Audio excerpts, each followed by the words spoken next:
Saudações, camaradas! O vídeo de hoje vai ser sobre o movimento operário e o surgimento do proletariado enquanto classe. Aí entra uma questão bem interessante. Muitas vezes se discute a questão da classe social enquanto protagonista da história. E é exatamente nesse ponto que nós estamos focando. Com o materialismo dialético, passou-se a ter a classe social como realmente uma protagonista na construção dos fatos históricos. E o proletariado urbano, no início da Revolução Industrial, passou a ser um protagonista na história do mundo a partir daí. Os primeiros movimentos proletários, propriamente dito, começaram com o operariado urbano inglês. Nas fábricas, Manchester, começou a ter o primeiro movimento operário, que foi o ludismo. Naquele momento, o operário ainda não tinha consciência de classe a ponto de saber que a sua luta era contra a classe dominante e via na máquina o seu grande inimigo. Então os operários viram todas aquelas mudanças que ocorreram com a Revolução Industrial e deduziram que o responsável pela miséria e pelas faltas de condições de trabalho e as péssimas condições de vida que eles tinham era a máquina.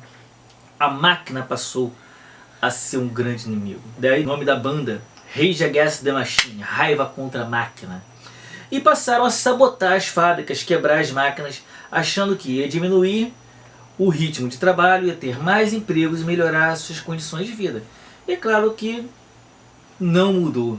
Eles não puderam voltar atrás no tempo e acabar com a maquinaria e voltar para períodos anteriores, na época do artesanato, do campesinato. Mas serviu como semente para os próximos movimentos futuros. É claro assim, é tão engraçado que a própria burguesia ficou procurando quem seria o líder daquele movimento. Não pensava que os operários podiam se organizar autonomamente. Aí ficou a história do general Lud. Havia um general que mandou quebrar as máquinas. E com isso, os operários acabavam escapando da repressão, da prisão, ao culpar o tal do general Lud. Tanto que o movimento ficou ludismo. Após o ludismo, houve outros movimentos como o cartismo. Os operários começaram já a se organizar e buscar estratégia para conseguir ganhos em cima do parlamento burguês. Com isso, elaboraram uma carta para pedir para o parlamento leis que favorecessem os operários, como a lei de 8 horas de serviço. Naquela época, os operários trabalhavam até 16 horas por dia. Havia trabalho infantil, trabalho feminino. Não havia qualquer lei que protegesse o trabalhador da extrema exploração e das péssimas condições de trabalho que eram submetidos. Depois do cartismo, começou a haver uma movimentação dos trabalhadores para a sua organização em sindicatos. As trade unions, que surgiram na Inglaterra, foram base para os sindicatos de todos os países do mundo, na qual os trabalhadores se organizavam e começaram a organizar as primeiras greves e manifestações de trabalhadores por melhorias nas suas condições de trabalho e para aumento de salário. E os trabalhadores já perceberam que somente na base da pressão dos trabalhadores que eles conseguiriam um aumento de salário e com isso negociariam com os patrões. Fora da luta, eles não viam nenhuma alternativa para melhorar as suas próprias condições. Então, eu vou abrir agora um grande parêntese para trabalhar exatamente essas questões do que é a classe social. Porque muitas vezes há uma confusão nos livros sobre que classe nós estamos falando. Então se fala operariado. O que é o operário? No português, operário define o operário fabril, aquele que trabalha na fábrica, o trabalhador especificamente do sistema secundário, né? Primário no campo, secundário na fábrica, o terciário no comércio e nos serviços. Então, ficou-se essa confusão. O movimento operário é só o trabalhador da fábrica.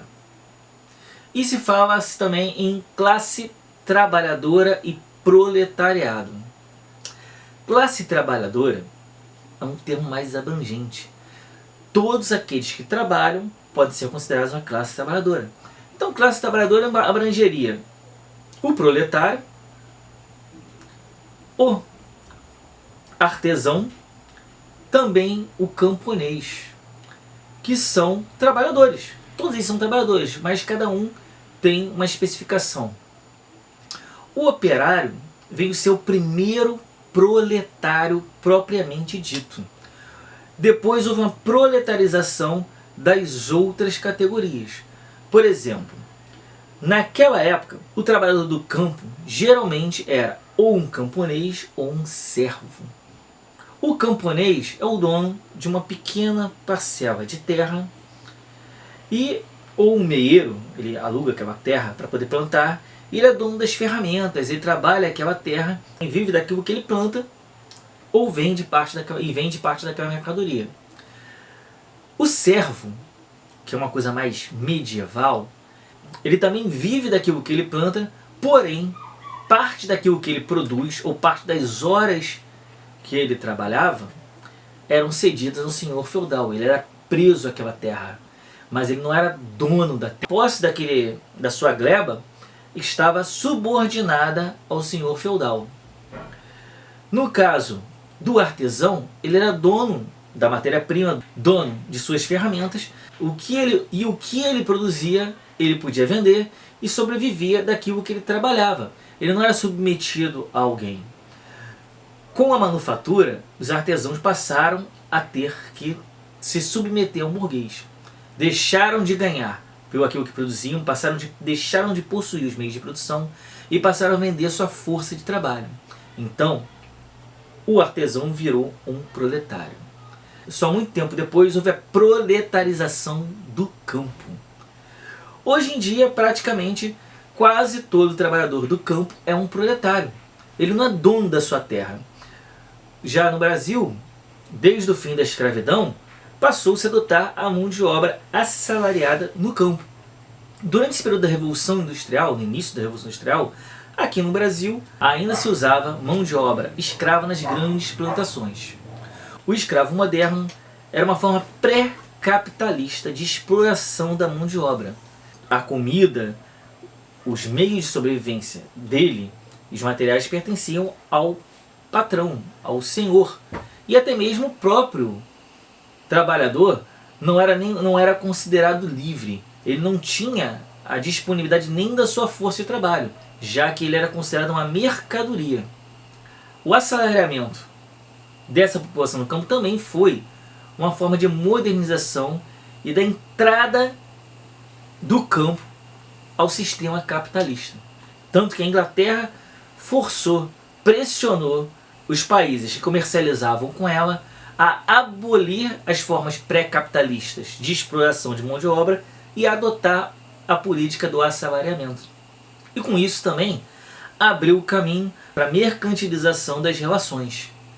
Então, com isso, é claro também que traria mercadorias britânicas, mercadorias inglesas, para serem vendidas nesses países, já que naquele momento a Inglaterra era o maior produtor de tecidos.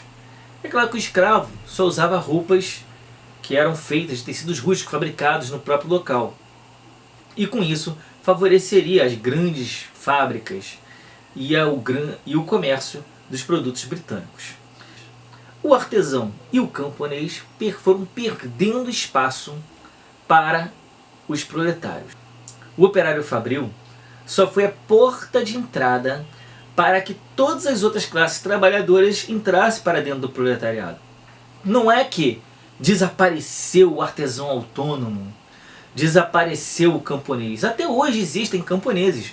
Existe no Brasil algumas famílias que vivem da agricultura familiar, que é a agricultura camponesa. Eles plantam lá o seu alface, tem uma roçazinha de feijão, plantam uma batata, um aipim, e vendem o excedente para trocar por outras mercadorias que eles não conseguem produzir naquela sua pequena terra. Em outros países do mundo também existe esse tipo de relação. Ao mesmo tempo que ainda existe o pequeno artesão que consegue vender o seu artesanato, vai vender nas feiras. Essas relações pré-capitalistas permanecem e ainda continuam sendo parte da classe trabalhadora. Só para fechar as questões, quando lá Karl Marx, lá no Manifesto Comunista, fala que o proletariado é a classe revolucionária, ele já via essas transformações. Naquele momento, o proletariado urbano estava crescendo e ele já percebia o movimento de ampliação desse proletariado. E que no futuro, vamos dizer hoje em dia, a maioria da população ia ser proletária, ia ser um trabalhador produtivo.